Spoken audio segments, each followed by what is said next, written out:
Bismillahirrahmanirrahim.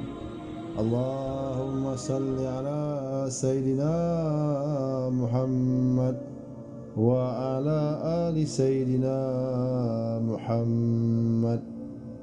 Alhamdulillahi Rabbil Alamin. Para sahabat Al-Hidayah yang dikasihi Allah SWT sekalian, marilah sama-sama kita merafakkan kesyukuran kepada Allah yang telah mengurniakan kepada kita satu nikmat yang begitu agung, nikmat Islam dan nikmat iman.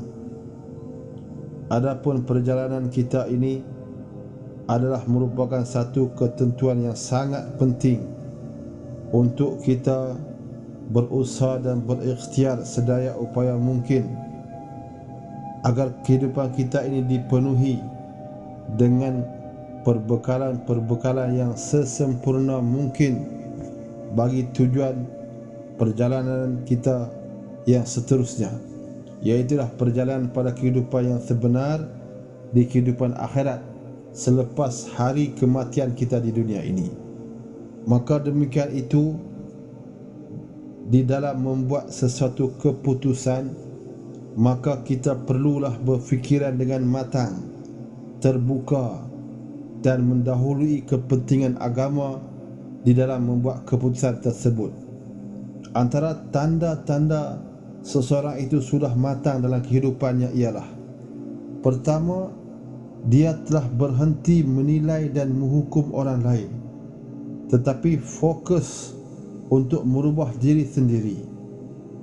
Kedua, dia boleh menerima orang lain seadanya, memahami makna perbezaan pendapat dan tidak perlu kepada taksub. Dia berani melepaskan kenangan lama yang pahit, tidak berdendam dan tidak simpan di dalam hati perasaan. Dia berhenti mengharap dan meminta dari orang lain, tetapi mula memberi. Biar sedikit dia memberi, tetapi jangan pernah meminta.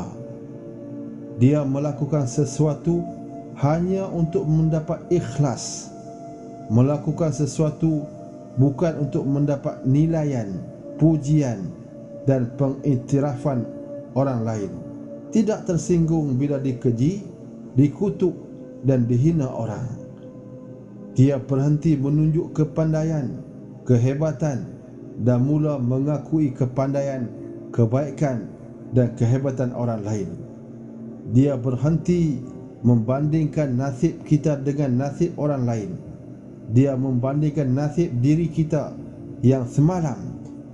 Dia berdamai dengan diri sendiri, tidak iri, dengki dan sakit hati melihat kelebihan orang lain.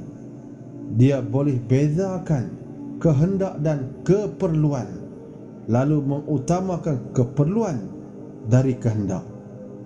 Dia berhenti meletakkan nilai kebahagiaan pada kebendaan. Dia berhenti meletakkan nilai kebahagiaan pada kebendaan. Dia lebih menikmati rasa kopi dari menikmati cantiknya cawan. Antara petunjuk yang dia sudah mencapai 9 tahap sahsiah di atas ialah dia tidak ada niat lagi mahu menunjuk diri dialah yang terbaik. Sebaliknya, hati dia memandu minda untuk mahu berbuat kebaikan.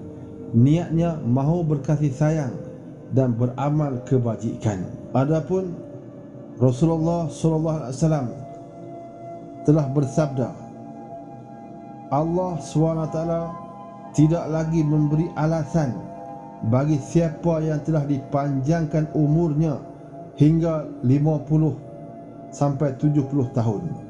Hadis riwayat Bukhari. Al-Khattabi berkata, maknanya orang yang Allah panjangkan umurnya hingga 50 hingga 70 tahun tidak diterima lagi keuzuran atau alasan, kerana usia itu merupakan yang dekat dengan kematian. Maka inilah kesempatan untuk memperbanyakkan taubat, beribadah dengan khusyuk dan bersiap-siap bertemu Allah. Tafsir Al-Qurtubi. Hadrat Fudail bin Iyad rahmatullah alaih berkata kepada seseorang yang telah mencapai umur itu, nasihat Fudail kepadanya ialah, bererti sudah 50-70 tahun kamu berjalan menuju Tuhanmu. Sekarang hampir sampai. Lakukan yang terbaik pada sisa usia senjamu, lalu akan diampuni dosa-dosamu yang lalu.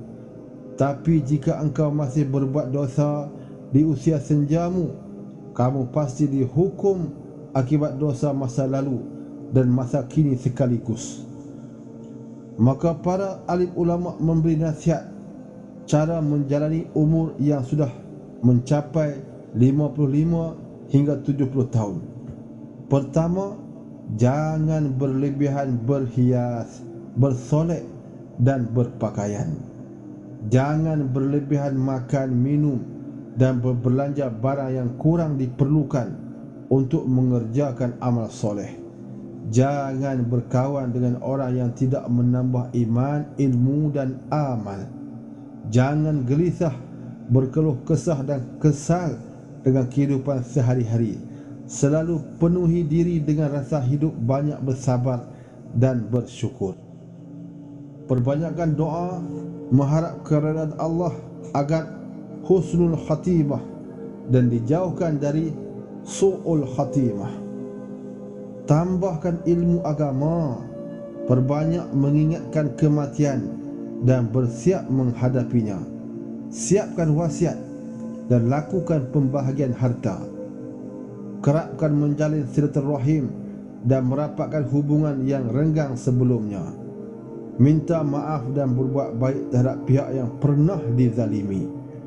Tingkatkan amal soleh, terutama amal jariah yang dapat terus memberi pahala dan syafaat setelah kita mati. Maafkan kesalahan orang kepada kita, walau seberat apapun kesalahan itu. Bereskan segala hutang yang ada dan jangan buat hutang baru walaupun untuk menolong orang lain. Berhentilah dari semua maksiat. Mata, berhentilah memandang yang tidak halal bagimu. Tangan, berhentilah dari meraih yang bukan hakmu. Mulut, berhentilah berbicara yang tidak baik dan yang tidak halal bagimu. Berhentilah dari ghibah, fitnah dan berhentilah menyakiti hati orang lain. Telinga, berhentilah mendengar hal-hal haram dan tidak bermanfaat. Berbaik sangkalah kepada Allah SWT atas segala sesuatu yang terjadi dan menimpa, dan penuhilah terus hati dan lisan kita dengan istighfar dan taubat untuk diri sendiri, orang tua dan semua orang yang beriman di setiap saat, waktu dan keadaan. Wallahu a'lam bissawab. Semoga ianya bermanfaat. Apa yang terkurang terlebih tersalah harap dimaafkan. Kemanfaatan yang ada, marilah sama-sama kita berkongsi. Kita panjang-panjangkan kepada semua rakan taulan, sahabat handai kita. Impian kita yang utama ialah bagaimana sebelum kita meninggalkan alam yang fana ini, Allah SWT telah meredakan kita. Kembalinya kita kepada Allah dalam keadaan mengembirakan Allah SWT. Sehingga bertemu lagi para sahabat Al-Hidayah yang dikasihi. Salam hormat, salam kasih sayang, salam umat Nabi sallallahu alaihi wasallam.